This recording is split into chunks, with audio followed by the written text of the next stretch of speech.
네. 네. 자, 그럼 이제 시간이 많이 지났는데. 아이고 얼른 가보겠습니다. 송재경 전무님. 전무님, 네, 어서 어서 오십시오. 오세요. 네, 안녕하세요. 네, 반갑습니다. 아, 정말 쪽집 계신데. 자, 올해 어떻게 보시는지 연초라서 네. 모셔서 좀 들어보려고요. 네.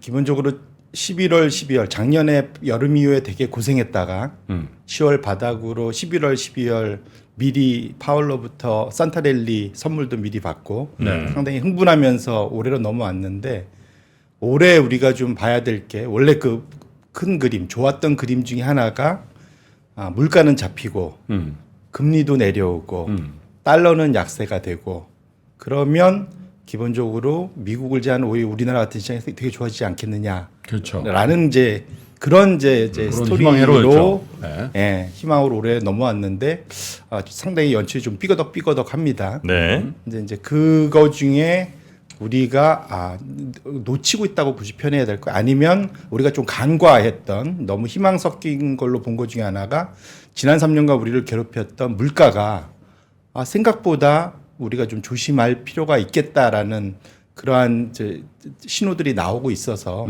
요것들 한번 좀 오늘 점검을 해봐야 되겠다라는 측면에서 자료를 좀 가지고 와봤습니다. 그래요. 네. 일단 뭐 미국 물가 뭐 이런 것부터 한번 체크를 해봐야 되겠죠. 네. 네. 지난주 목요일 날 CPI 발표되면서 2년물 금리가 살짝 급등했다가 금요일 날 PPI가 예상 밖으로 안 좋게 나오면서 덜 나오면서 금리가 다시 제자리로 돌아갔었는데 CPI를 좀 뜯어볼 필요가 있겠다. 네. 이제 말씀을 드리고 싶은데 일단은 지금 제가 첫 번째 지금 차트 좀 열어봐 주시면 여기 보시면 이 검은색 선이 우리가 보는 보통 헤드라인 CPI입니다. 이게 검정색 선이고요. 지금 3.4% YY로 나왔는데 원래 예상은 3.2 예상인데 3.4 나왔었죠. 좀 더 나왔었죠. 그다음에 네. 노란선이 보통 보면 근원 물가, 코어 CPI 이게 이제 원래 3.8% 예상인데 3.9 나왔죠. 근데 어쨌든 조금씩 더 나왔습니다. 원래 예상보다는. 근데 문제는 여기 이제 헤드라인을 보시면 이 밑에 보시면은 느낌이 어떠세요? 약간 바닥을 만드는 느낌? 그러니까요. 예, 이게 3% 지금 중반에서. 예, 지금 약간 멈춰 있는 듯한 느낌이 있죠. 그래서 저기서 쭉쭉 빠져서 2%대 중반까지는 내려와주면 그 시나리오 맞는데. 맞습니다. 원래는 그 시나리오에 맞춰서 연준도 물가를 잡았기 때문에 3월부터 금리를 쭉 인하해서 연준은 3번 낮춘다고 그랬지만 시장은 적어도 6번, 좀 세게 보면 7번까지 낮추는 이제 그런 시나리오를 만들어 드리고 1번이면 있었죠. 1월 빼고 다 하는 거예요. 중간에 그래서 나온 얘기가 네. 그러니까 자이언트 스텝, 빅 스텝처럼 한 번에 50bp, 75bp씩 낮출 수도 있다라는 아이디어도 있습니다. 그러니까 왜 내려올 때는 꼭 25bp씩만 낮추냐, 뭐 이런 아이디어가 있거든요. 어쨌거나 그래서 여기 대전제는 지난 3년간 사투를 벌였던 물가와의 전쟁에서 확실한 승기를 잡았다야만 이제 그게 되는 거잖아요. 그런데 생각보다 이번 10월 이후에 계속 내려갈 것만 같았던 인플레이션이 의외로 생각보다 좀 잘 버티고 있다라는 것이 연준 입장에서는 좀 고민이 되는 상황이다. 네. 이렇게 보고 싶습니다. 그래서 보통 우리가 이번에 지난 3년간 아마 제가 30년 동안 시장에 있으면서 물가 공부 안 하다가 지난 3년간 했던 공부가 제일 더 많이 한 것 같아요. 예전에 물가하고 걱정할 게 없었죠. 네, 맞습니다. 사실은 물가는 신경도 안 쓰고 지내왔었는데 너무 안 올라가는 게 그게 약간 좀 걱정이. 한마디만 하면 됐다니까. 뭐요? 애들 성적하고 우리 아빠 월급 말고는 다 올랐어. 요 얘기만 딱 하면 물가 끝났어. 네, 뻔한 얘기죠. 네. 자, 그렇게 이제 물가는 지금 약간 바닥 찍고 더 이상 잘 안 내려갈 수준으로 있는 것 같고요. 네. 네, 근데 그다음- 이제 네. 그 안에 이제 내용을 뜯어보면 파월 때문에 우리가 알게 된 게 슈퍼코어 인플레이션이라는 걸 우리 알게 됐습니다. 코어 말고 예, 슈퍼코어. 초근원 인플레이션. 초근원 물가. 네. 이제 이게 뭐냐면 우리가 근원 물가라는 거는 기존의 CPI에서 에너지 가격하고 곡물 가격을 뺀 거. 요게 이제 근원 물가잖아요. 그거 워낙 이제 변동도 크고 하니까. 네, 그 두 개를 뺀 거. 근데 여기에서 되게 둔하고 큰 게 거주 비용입니다. 네. 주거 비용. 네. 그러니까 주택 가격과 연동된 이것까지 뺀 거를 순수하게 보고 싶다. 이게 이제 대부분 이게 미국 같은 경우는 GDP의 70%가 소비고 그 소비의 70%가 서비스잖아요. 서비스는 거의 그러니까 GDP의 절반이 서비스입니다, 결국은. 네. 그럼 그 절반의 대부분 노동력, 임금의 변동에 의해서 움직이게 되는 거죠. 그래서 임금이 제일 중요한데 그래서 슈퍼코어 인플레이션은 역으로 생각해 보면 연동된 건 임금의 변화하고 거의 같이 움직이는 거다. 그런데 지금 보시면 초근원 물가는 여전히 거의 4% 가까이 지금 버티고 있다. 네네. 그리고 이게 혹시 잘 보이실지 모르겠는데 살짝 꼬리를 드는 모습까지 보여요. 아, 맨 마지막에. 예, 여기 보시면 네. 살짝 꼬리를 드는. 그래서 3.9%가 나왔잖아요. 이 여기에 근원이 되는 게 뭐냐면 임금입니다. 지금 임금 상승률이 5.2, 5.4 여전히 5%대 초중반을 유지를 하고 있거든요. 그래서 월급 받는 우리들 입장에서야 되게 희소식이긴 했는데 물가 잡아야 되는 연준 입장에서는 상당히 골치 아픈 상황이다. 고용시장이 생각보다 강하기 때문에 이런 임금 상승 자체에 대해서 여전히 아무 이렇게 금리를 높이고 두들겨 패도 해결이 안 된다는 측면에서 연준이 계속 금리를 낮출 수 있겠느냐, 물가를 네. 안정시켜서 그렇죠. 이런 것들이 이제 고민스럽게 이제 나타난 거고요. 문제는 지금부터 그러면 그래도 이제 최근에 보면은 이번에 보니까 시팅가에서도 2만 명 자르고 이것저것 지금 레이오프가 되게 많아지고 있잖아요, 지금. 그래서 그러면 결국 저러면은 임금 둔화되는 거 아니냐라고 볼 수 있는데 선행 지표를 보면은 안 그럴 수도 있겠다. 그렇지 않더라. 그게 이제 제가 이제 이런 그 이슈를 갖고 온 이유가 되는데요. 지금 그러니까 하늘색 선이 아까 앞에서 봤던 평균 임금 상승률입니다. 이거는 애틀란타 연은에서 웨이지 트래커라고 그래갖고 매달 발표를 하거든요. 네. 1월 중순쯤에 매달 중순쯤에. 근데 아까 보셨던 이제 요 정도 수준이 5.2, 5.4 요 정도 수준에 와 있는데 이거를 6개월 정도, 8개월 정도 선행하는 게 미국의 자영업자 연맹이라고 있습니다. NFIB라고. 그러니까 이 중소기업 우리 이름 중앙에 이쯤 되겠죠. 네네. 여기에서 매달 그 사장님들한테 이렇게 설문을 합니다. 앞으로 그 직원들 보상 어떻게 해줄 거야? 그러면은 전보다 더 늘릴 거야, 줄일 거야 이제 대답을 하는 거죠. 보상이라는 게 뭐 임금 등. 다 컴펜세이션. 그러니까 영어로 하면 컴펜세이션 플랜. 그럼 여기에는 월급만 들어가는 게 아니라 이것저것 다른 게 다 들어가겠죠. 복지 같은 것도 포함되고요. 예. 네. 근데 그랬을 때 보시면 요 차트가 8개월 전부터 가파르게 다시 이제 위로 올라가고 있는 거죠. 결국은 이게 지금 지난 트렌드를 보시면은 특별한 경우가 아니면 애틀란타 연내 평균 임금 상승률이 따라갈 확률이 좀 높아 보이는 그런 상황인 거잖아요. 그래서 그렇게 놓고 보면 지금 상황에서는 파월이 제일 중요하게 여긴다는 슈퍼코어 인플레이션이 아까 우리가 앞서서 봤던 이렇게 바닥 찍고 살짝 올라가는 게 따라서 올라갈 가능성이 충분히 지금 현재 상황에서는 이 데이터가 말하고 있다라는 것이 일단은 조금 걱정스러운 상황이다. 네. 말씀을 드리고 싶고요. 두 번째입니다. 이 CPI에서 가장 많은 비중을 차지하는 게 소위 주거비. 주거비입니다. 주거비가 대략 CPI에서는 45%. 그게 주거비라는 게 이제 모기지 플러스 렌트 이런 거겠네. 맞습니다. 그러니까 내 비용이죠. 개인 집 있는 사람들은 집주인들은 렌트비 안 내니까 상관없는데 사실은 이게 기회비용이라서 한 절반 정도는 그 렌트에 연관해서 주택 그렇죠. 가격에 연동해서 이제 같이 계산하거든요. 그래서 한 45% 되고 PC에서는 좀 낮아서 한 25% 됩니다. 네. 비중이. 근데 아무튼 중요한 거는 주택 소유주 등가 임대료 제가 이제 영어를 그렇게 해석했는데 이게 이제 오너 이퀴베런트 렌트 뭐 이렇게 좀 됩니다. 집을 갖고 있어도 렌트를 만약에 준다면 그렇죠. 어느 정도 기회비용인 비용이냐. 거죠. 네, 맞습니다. 그러니까 결국은 이것이 지금 원래 그러니까 이 CPI가 하락한다는 데에 자신감을 갖고 있는 분들이 시간은 느리지만 지금 이게 계속 내려오고 있잖아요, 지금. 그렇고 있기 때문에 결국은 지금 하반기로 갈수록 주거비 때문에라도 CPI는 아주 안정이 될 거다라고 이제 생각을 하고 있는 건데 이 지금 주택 소유주 등가 임대료 그러니까 CPI에서의 주거 비용이 미리 선행적으로 영향을 받는 건 당연히 주택 가격입니다. 주택 가격이 올라가면 시차를 두고 여기 CPI의 주거 비용이 올라가고 물가가 주택 비용이 떨어지면은 시차를 두고 내려오는 이게 이제 과거에 한 2000년도 초반에는 한 14개월 정도 시차를 두고 같이 움직였고요. 최근 들어서는 최근에 보니까 한 12개월 정도 시차를 두고 이제 같이 움직입니다. 네. 문제는 작년 4월을 바닥으로 미국의 주택 가격이 그 높은 모기지 금리에도 불구하고 다시 올라가고 있다는 겁니다. 올라가요 지금. 예. 매물이 별로 없대. 그러니까요. 그래서 지금 이렇게 파란색 선이 4월에 바닥을 치고 이렇게 다시 올라가고 있습니다. 되게 특이한 상황이에요. 모기지가 뭐 7% 가는다는데. 예, 맞습니다.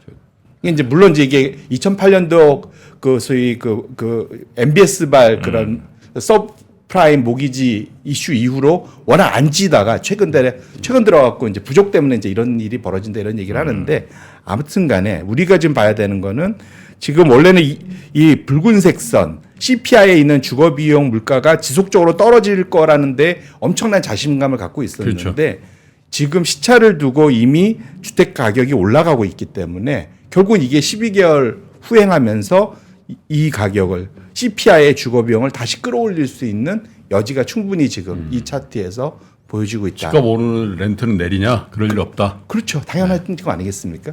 이제까지라 이런 같은 움직임이 갑자기 깨질 일은 없지 않겠습니까? 네. 그게 또 다 연동돼 있고 그래서 결국은 주거 비용이 하반기에 원래 물가를 안정적으로 잡는 최고의 한 수였는데 연준 입장에서는 이것이 이제 약간 배반을 하고 있는 그런 상황이다 보셔야 될 것 같습니다. 네. 거기에 이제 요즘에 뭐 지금 항상 지금 파나마발, 뭐 수에즈운하발, 소위 이제 공급망, 호르무즈. 예, 호르무즈는 이제 유가까지 이란까지 뭐 이런 이제 이슈들이 12월 초부터 이제 엄청 고민을 주고 있는데 네. 이게 왜 이슈냐면 원래 작년 최고점 이후로 계속 물가가 떨어지는데 최대 1등 공시는 소위 굿스 프라이스 그러니까 상품 물가가 지금 거의 마이너스까지 내려왔잖아요. 그렇죠. 한때는 15% 20%까지 올라갔다가 쭉 내려와서 결국은 상품 물가가 쭉 빠졌던 게 엄청난 효과를 줬었는데 예. 이것이 다시 위로 끌어올려질 수 있는 공급망 이슈가 발생한 거다. 네. 여기 이제 이 차트가 보면 파란색 선이 미국의 CPI고요. 여기 노란색 선이 뭐냐면 세계 공급망 압력 지수라는 게 있습니다. 이게 어디에서 발표되는 거냐면 뉴욕 연은에서 하도 답답하니까 여기 뉴욕 연은에서 그 코로나를 지나면서 이 지수를 개발을 했어요. 여기에 뭐 BDI 벌크 운임, 그다음에 컨테이너 운임, 그다음에 그러니까 미국과 거래하는 주요 7개국, 네. 중국, 우리나라, 뭐 대만, 뭐 기타 등등 그나들의 PMI에서 구매자 관리 지수에서 이런 공급망과 관련된 그러한 운임 지표들 이걸 다 묶어서 요걸 계산을 하거든요. 그럼 차트를 보시면 이게 보통 6개월 상행을 하는데 지금 보시면 차트가 미국의 CPI하고 거의 뭐 유사하게 움직이는 걸 보실 수가 있어요. 그런데 최근 들어서 이것도 이제 작년 4월을 바닥으로 올라오기 시작하더라고요. 희한하게 작년 4월이 무슨 변곡점인 것 같은데 어쨌거나 이때부터 지금 올라오기 시작해서 결국은 이것이 올 1월부터 이제 본격적으로 영향을 줄 이 지금 상관관계가 지속된다면 올 1월부터 지금 다시 그나마 우리가 마이너스 영향까지 갔던 상품 물가를 적어도 끌어올리거나 더 이상 빠지지 못하게 할 수 있겠다라는 이제 상황이 된 거죠. 그래서 다만 여기서는 이게 이제 그 우리가 그 경제학 교과서에 보면은 그 인플레이션을 두 가지로 나누지 않습니까? 네. 디맨드 풀, 코스트 푸시. 비용이 끌어올리냐 아니면 수요 견인하느냐 비용이 밀어내느냐 이 두 가지인데 지금은 아까 앞에 방송에서도 뭐 잠깐 얘기 주셨는데 디맨드는 좀 죽고 있지 않습니까? 수요는 전반적으로 줄고 있는데 지금 코스트 푸시거든요. 네. 상대적으로 코스트 푸시는 좀 일회성이거나 단기간에 그칠 확률은 분명히 있습니다. 근데 어쨌거나 저거나 지금 상당히 마이너스권까지 내려왔던 상품 물가를 여기서 계속 하향 안정화시키는 데는 걸림돌이 되는 그러한 데이터가 공급망 압력 지표에서 나타난 거다. 이렇게 보시면 지금 이후로 지금까지도 그랬지만 계속해서 물가는 더 올라가거나 아니면 지금 수준에서 떨어지진 않는다는 말씀이신 거죠? 사실은 올라갈 가능성도 사실 배지 못한다. 그렇죠. 라는 거고요. 네. 이게 이제 과거의 경험인데 이렇게 이제 거의 뭐 10%를 넘어가는 엄청난 높은 물가 수준을 경험했던 게 미국 기준으로 1940년대 한 번 있었고 1970년대 한 번 있었습니다. 두 네. 번 있었거든요. 그러면 한번 피크를 찍고 내려왔다가 그걸로 완전히 안정화되기보다는 두 번째, 세 번째 웨이브가 나타난다는 거죠. 이게 이제 이 차트인데 여기 하늘색 선이 1940년대의 물가, 미국의 이제 CPI 물가 흐름이고요. 이게 첫 번째 웨이브, 두 번째 웨이브, 이렇게 세 번째 웨이브까지 있었고, 그 다음에 이게 70년대엔 첫 번째, 두 번째, 살짝 세 번째. 웨이브가 이렇게 항상 한 방에 안 끝난다라는 거죠. 이게 그런 경험치가 있습니다. 물가 한번 치솟고 나면 그 다음에 가라앉는 거 갔다가 한 번 더 오더라. 네, 근데 그게 이제 유효가 뭐냐면 우리 같이 지금 이렇게 생각하는 거죠. 지금처럼 그때도 똑같았는데 아, 물가 우리 다 잡았어. 그러면 우리는 이제 다시 다른 데 집중해야 돼. 금리 내려. 금리 내리고 뭐 이렇게 하다 보면 제대로 안 잡혔던 잔불들이 남았던 것이 도지는 거죠 다시. 그죠. 다시 활활 타오르는 꺼진 불도 다시 봐야 되는데 알고 봤더니 안 꺼졌더라.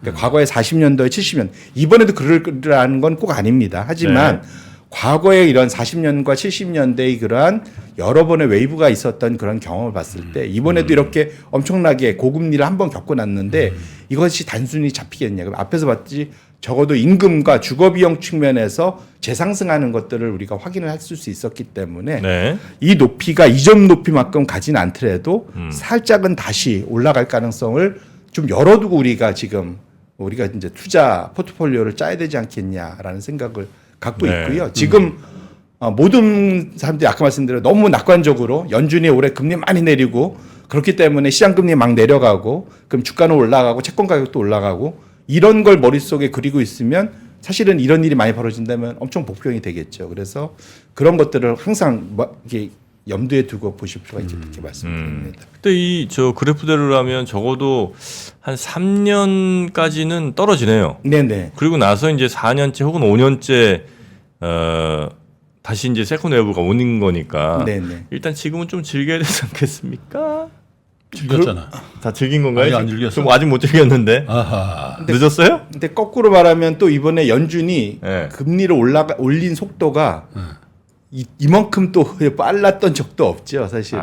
예. 폴 볼커도 있었잖아요. 하루에 4%. 물론 그렇긴 한데 그때는 워낙 레벨이 CPI 그 레벨이 완전히 차원이 다르기 때문에 그걸 아마 비슷하게 비교해 보면 유사할 겁니다. 근데 어쨌거나 단기간에 지금 워낙 좁혀져 있는 상태라는 거고요. 그때는 부채가 이렇게 높지 않을 때였고 지금은 전 세계 부채가 엄청 많기 때문에 살짝의 변화에도 반응을 좀 할 수 있겠다. 네네네. 그런 말씀을 드리고 싶고요. 그래서 나머지 지금 시간이 많지 않은 것 같아서 네, 하세요. 두 개 장표를 마지막 말씀드리면 결국 이것이 시장 금리에 영향을 주는데 지금 이게 이제 아폴로라는 데서 발표된 자료인데 미국에서 10년물 금리 이게 전 세계 뭐 자산 가격의 벤치마크 금리죠. 10년물 금리에 대해서 올해 연말에 얼마 정도 될 거냐라고 예상들을 하는데 그 표준 편차가 역대급으로 과거에 대비해서 한 3배 이상 벌어져 있다라는 겁니다. 그래서 올해 연말에 세게 보는 분들은 3% 미만 이자를 볼 거야. 이렇게 10년물이? 보는 10년물이. 지금이라도 사야 되네. 그렇죠. 이렇게 보는 분도 있고 거꾸로 5% 넘어갈 거야. 라는 분들도 있다는 겁니다. 엄청나게 지금 벌어져 있는 거죠. 그래서 표준 편차가 과거 대비 한 3배 이상 늘어나 있는 상태고요. 그러니까 결국은 지금 4%에 와 있잖아요. 그럼 위로든 아래로든 다 열려 있는 거다. 지금 보셔야 될 것 같고. 이 정도에서 끝나겠네. 4%. 근데 뭐 최근 들어서 뭐 채권왕이었던 빌 그로스가 가장 최근에 코멘트한 너무 거는 비싸다. 그렇죠. 지금 오버밸류 됐다. 4%가 너무 낮다라는 얘기죠. 그런 측면에서 놓고 보면 이런 것들을 항상 지금 금리가 우리의 바람은 무조건 내려가는 걸 원하는데 우리의 바람대로 안 될 수도 있는 가능성에 대해서 좀 열어둘 필요가 있고요. 대부분 원하는 대로 안 되더라고요.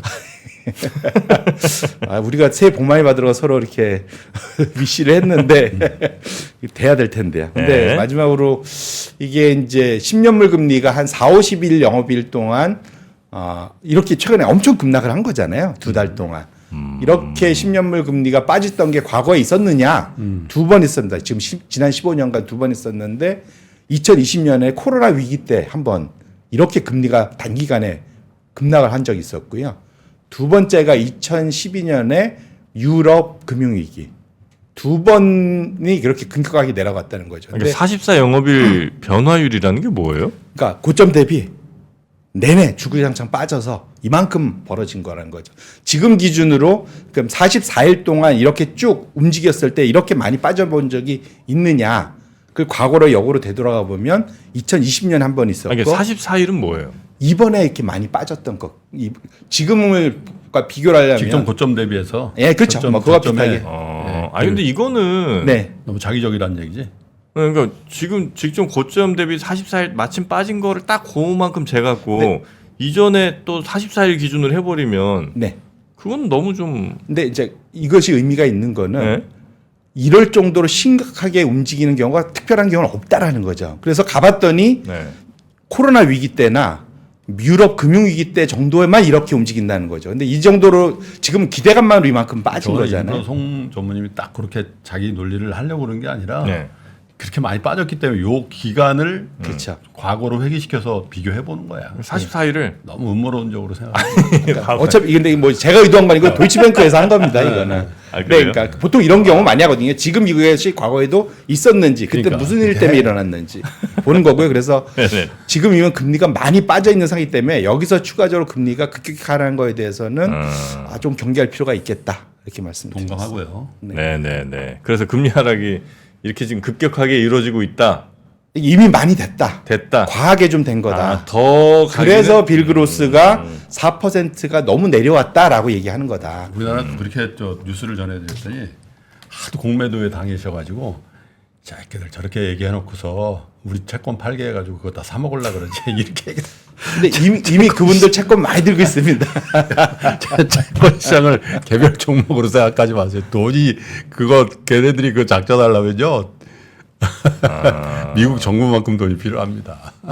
채권은 작전하기가 매우 어렵군요. 그 축적 그러다가 우리나라는 제가 알기로는 100억 단위로 거래되지 않습니까? 네, 한 담화가 100억이죠. 다만 채권은 워낙 돈 단위가 좀 크니까. 네. 알겠습니다. 아니 송재경 그 전무님이 이렇게 저 차트를 보여주시면서 이렇게 또박또박 말씀해 주시니까 저는 굉장히 좋았어요. 정리가 딱 이거 되고. 다 좋은데 그래서 어떻게 된다는 거예요? 주가는? 주가요. 저는 올해 상반기에 보통 사람들이 다 네. 상고하저들 생각하시잖아요. 네. 아마 제가 작년 이맘때 나와서 남들이 다 상저하고 할 때 제가 상고하저라고 그랬거든요. 그렇죠. 정확히 그렇게 말씀했는데 저는 그래서 올해는 거꾸로 갈 것 같습니다. 모든 사람들이 항상 거꾸로야. 상고하저에 많이 몰려 있는 것 같아요. 네, 상저하고 통상 그래서 많은 사람들이 몰려 있으면 반대로 가는 것이 위닝 포인트다 이렇게 생각합니다. 상반기에 좀 조심해라. 맞습니다. 오케이. 알겠습니다. 송재영 전무님 대단히 감사하고요. 자주 좀 오세요. 네, 네, 또 뵙겠습니다. 맞습니다. 고맙습니다.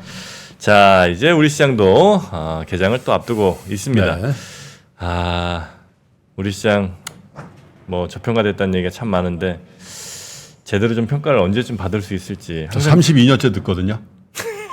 대한민국 코리아 디스카운트. 코리아 디스카운트 32년. 32년째. 그렇습니까? 그럼 좀 더 해야 되겠네요. 네. 좀 더 저평가 받는 걸로. 제발 한 3년 안에 코리아 디스카운트 끊어냅시다. 네. 자, 그러면 저희는 여기서 인사드리고요. 이어지는 오프닝 벨 라이브 오늘 시장이 어떻게 움직이는지 실시간으로 같이 한번 확인해 보시도록 하죠. 자, 저희는 내일 다시 뵙겠습니다. 함께해 주신 여러분 고맙습니다. 장 시작 전부터 종료까지 쏟아지는 수많은 뉴스와 정보들. 이 중에서 어떤 것이 투자에 정말 도움이 되는 정보일까요? 3프로의 증시 셔터맨 박근영 마스터가 직접 정보를 선별하고 투자의 힌트를 드립니다. 시간도 아끼고 투자 아이디어도 얻는 시간, 박근영 부장의 마켓 힌트와 함께 하세요. 자세한 사항은 3프로 TV 앱과 홈페이지를 확인하세요.